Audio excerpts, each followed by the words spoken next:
Hello, నేను మిస్ఎస్ రావు. America అధ్యక్షుడు Trump state of the union ఉద్దేశించి ప్రసంగించారు.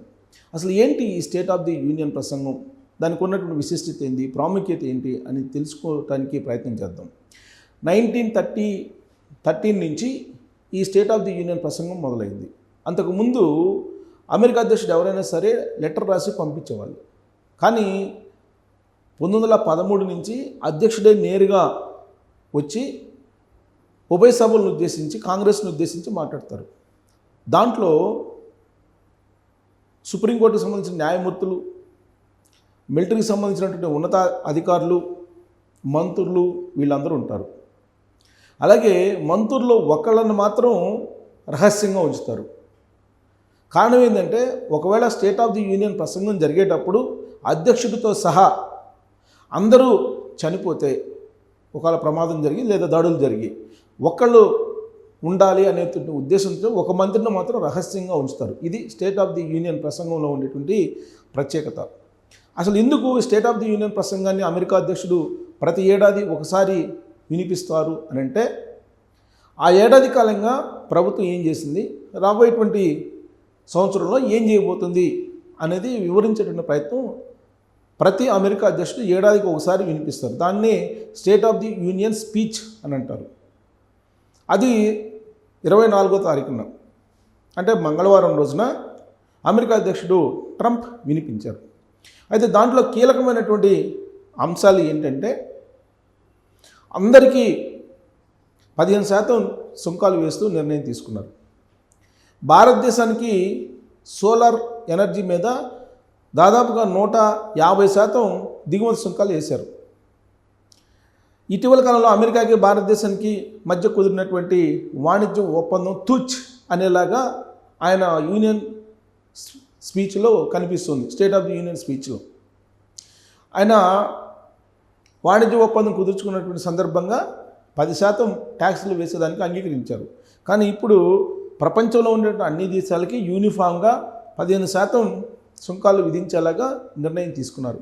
దీంతో అమెరికా ఏ విధంగా అయితే భారతదేశంతో ఒప్పందం కుదుర్చుకుందో ఆ ఒప్పందానికి విలువ లేకుండా పోయింది.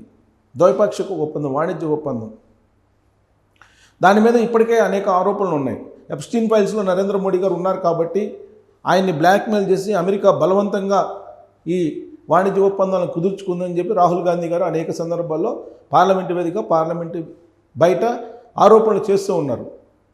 వ్యవసాయ ఉత్పత్తుల్ని అమెరికా దిగుమతి చేయబోతుంది భారతదేశానికి. ఫలితంగా భారతదేశంలో ఉండే రైతులు భారీగా నష్టపోయేటువంటి ప్రమాదం పొంచి ఉంది అనేది రాహుల్ గాంధీ గారు చెప్తున్నటువంటి మాట.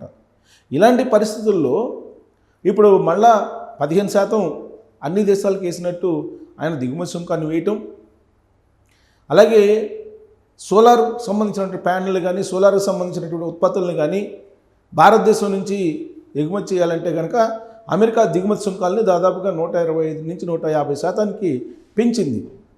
ఇది భారతదేశం మీద ట్రంప్కు ఉన్నటువంటి కక్షకు ఉదాహరణ. ఇక ఆ స్పీచ్లో ఆయన ప్రస్తావించినటువంటి అంశం ఆపరేషన్ సింధూర్. తానే పాకిస్తాన్, భారతదేశం మధ్య యుద్ధాన్ని ఆపేశాను అని చెప్పి ఆయన ఆ స్పీచ్లో స్పష్టంగా తెలియజేశారు. కానీ భారత ప్రభుత్వం ఏం చెప్తుంది, పాకిస్తాన్, భారతదేశానికి సంబంధించినటువంటి మిలిటరీ అధికారులు, ఉన్నతాధికారులు మాట్లాడుకున్న తర్వాతనే సీజ్ ఫైర్ అనేది జరిగింది తప్పితే ట్రంప్ మధ్యవర్తిత్వం లేదు, మూడో దేశం యొక్క మధ్యవర్తిత్వాన్ని ఎప్పుడు కూడా మేము అంగీకరించమని చెప్పి భారత ప్రభుత్వం చెప్తూ ఉంది. కానీ ట్రంప్ మాత్రం తాను అధికారంలోకి వచ్చిన తర్వాత 8 యుద్ధాలను ఆపేశాను, ప్రస్తుతం ఉక్రెయిన్ రష్యా యుద్ధాన్ని ఆపడానికి ప్రయత్నం చేస్తూ ఉన్నాను అని చెప్పి చెప్తూ ఇరాన్ మీద సైనిక చర్యలకు నేను సిద్ధమవుతున్నాను అనేటువంటి సంకేతాలుగా ఇవ్వడం జరిగింది. సరిగ్గా ఈ పాయింట్ దగ్గరే అంతర్జాతీయంగా గోల్డ్ మార్కెట్ మళ్ళా పుంజుకునేటువంటి పరిస్థితి ఏర్పడింది. ఇరాన్ మీద ఎప్పుడైతే సైనిక చర్య అని చెప్పి ట్రంప్ అనౌన్స్ చేశారో ఆ క్షణం నుంచి అంతర్జాతీయ మార్కెట్లో ఔన్స్ బంగారం రేటు పెరుగుతూ వచ్చింది. దేశీయంగా కూడా పెరిగిపోతుంది. ఆల్రెడీ పెరిగింది, రేపు కూడా పెరిగేటువంటి అవకాశం ఉందని చెప్పి అంతర్జాతీయ బంగారు నిపుణులు, అధ్యయనవేత్తలు అంచనా వేస్తూ ఉన్నారు. ఇక అమెరికాలో ఉండేటువంటి మన వాళ్లకు బాంబు లాంటి వార్త ఆ స్పీచ్లో వినిపించింది. ఏంటంటే అంతర్గతంగా ఉండే హోమ్లాండ్ సెక్యూరిటీ కానీ సరిహద్దు సెక్యూరిటీని కానీ మరింత బలోపేతం చేస్తాం, ఇమ్మిగ్రేషన్ పాలసీని మరింత కఠినతరం చేస్తాం అనేటువంటి విషయాన్ని ఆయన అనౌన్స్ చేయడం జరిగింది. దీంతో అమెరికాలో ఉండేటువంటి మన వాళ్ళు ప్రత్యేకించి ఎక్కువగా ఆందోళన చెందుతున్నటువంటి పరిస్థితి కనిపిస్తూ ఉంది. ఇక ఓటింగ్ విషయంలో కూడా అక్కడ ఉండేటువంటి సిటిజన్షిప్ కార్డుని అనుసంధానం చేయాలి, ఓటర్ ఐడి కార్డు తీసుకోవాలి అనేటువంటి నిబంధనలు పెట్టబోతున్నాం అనేది కూడా ఆయన అనౌన్స్ చేశారు. వలసదారులకి ఓటు హక్కు వీలున్నంత వరకు తగ్గించేటువంటి ప్రయత్నం చేయబోతున్నారు అనే దానికి ఆయన స్పీచ్లో క్లియర్గా సంకేతాలు ఇచ్చేలా ఉంది. ఇక నవంబర్లో మధ్యంతర ఎన్నికలు రాబోతున్నాయి. అమెరికా అధ్యక్షుడు అయిన తర్వాత ఆయన పనితీరు ఎలా ఉంది అనే దాని మీద మధ్యంతర ఎన్నికలు జరుగుతాయి. ఈ నవంబర్లో మధ్యంతర ఎన్నికలు జరగబోతున్నాయి. ఆ ఎన్నికల్లో ట్రంప్ కనుక ఒకవేళ అంటే రిపబ్లికన్ పార్టీకి సంబంధించి అక్కడ ఎక్కువ కనుక రాకపోతే, ఓట్లు మెజారిటీ కనుక వాళ్ళ వైపు లేకపోతే ఆ రోజు నుంచి ట్రంప్ దూకుడు తగ్గేటువంటి అవకాశం ఉంది. ఇన్ కేస్ మధ్యంతర ఎన్నికల్లో కూడా రిపబ్లికన్ పార్టీ దూకుడు కనుక ప్రదర్శిస్తే ట్రంప్ మరింత రెచ్చిపోయేటువంటి అవకాశం లేకపోలేదు.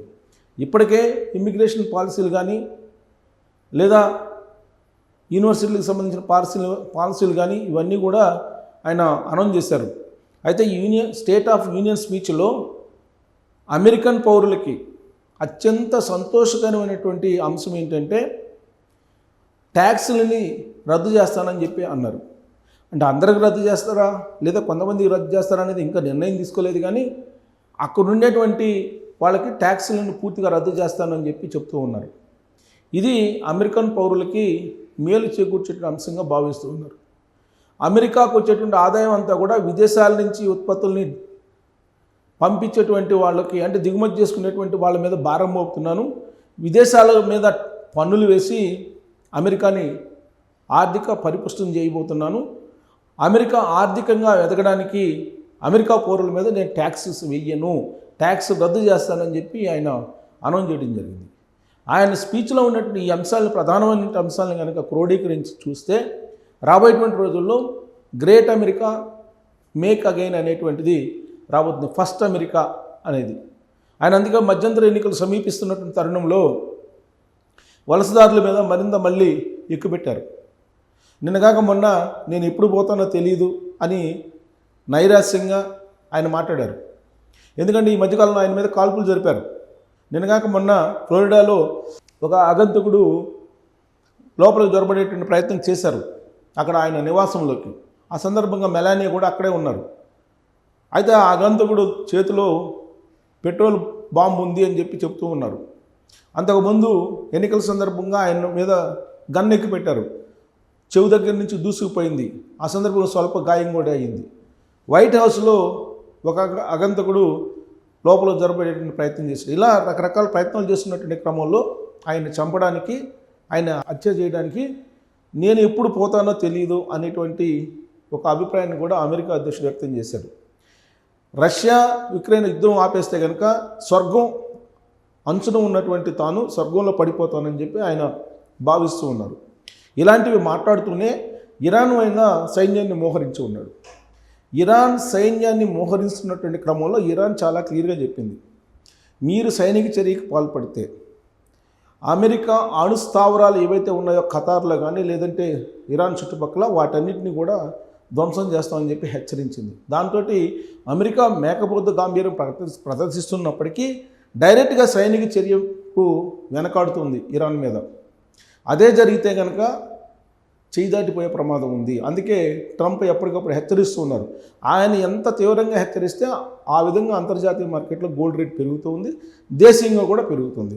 సో యాజ్ ఆఫ్ నౌ ఇవాళ ట్రంప్ ఇచ్చినటువంటి స్టేట్మెంట్ తర్వాత బంగారం రేటు ఎలా ఉందనేది ఒకసారి చూద్దాం. సాధారణంగా ట్రంప్ ఇచ్చేటువంటి స్టేట్మెంట్ మీద బంగారం రేటు హెచ్చుతగ్గులు కనిపిస్తున్నాయి అంతర్జాతీయ మార్కెట్లో. సో ఇక్కడ గోల్డ్ రేట్ని చూస్తే కనుక మనకు గ్రాముకు 11 రూపాయలు పెరిగింది, 22 క్యారెట్ 10 రూపాయలు పెరిగింది, స్వల్పంగానే పెరిగింది. కానీ గత మార్కెట్ని చూస్తే ఇప్పుడు చూడండి, గత వారం మొత్తం పెరుగుతుంది. కారణం ఏంటంటే ట్రంప్ గత వారం నుంచి ఇరాన్ మీద నేను సైనిక చర్యకు రెడీ అయ్యాను అని చెప్పి చెప్పడంతో మనకి మొత్తం పెరుగుతూ వచ్చింది. ఇక్కడ మొత్తం పెరుగుతుంది, లాస్ట్ వీక్ మొత్తం పెరుగుతూ వచ్చింది ఇక్కడ చూడండి ఎంత పెరిగిందో. 19వ తారీఖు నుంచి పెరుగుతూనే ఉంది, ఎక్కడా కూడా తగ్గల, ఎంతో కొంత పెరుగుతూనే ఉంది. కేవలం 17, 16 తారీఖుల్లో మాత్రమే తగ్గింది. 2 రోజులు.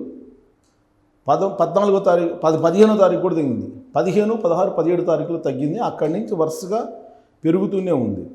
ఇక ఇప్పుడు స్టేట్మెంట్ ఇచ్చారు. స్టేట్ ఆఫ్ యూనియన్ స్పీచ్లో ఆయన స్టేట్మెంట్ ఇచ్చారు, సైనిక చర్యకు నేను రెడీ అవుతున్నాను అని చెప్పి. దాంతో ఇప్పుడు ఏమవుతుంది, ఇంకా అంతర్జాతీయ మార్కెట్లో బంగారం పెరిగే అవకాశం ఉంది. ప్రస్తుతం ఎంత ఉంది, 8 గ్రాముల బంగారం. అది చూస్తే కనుక మీరు 1,48,400 తులం బంగారం ఉంది. సో ఇప్పుడు రోజు రోజుకి పెరుగుతున్నటువంటి పరిస్థితి కనపడుతుంది. ఇవాళ మాత్రం 11 రూపాయలు పెరిగింది. గ్రాము వచ్చేసి 16,189, అంటే తులం బంగారం వచ్చి 1,60,000 రూపాయలు పైగా ఉంది ఇప్పుడు తులం బంగారం.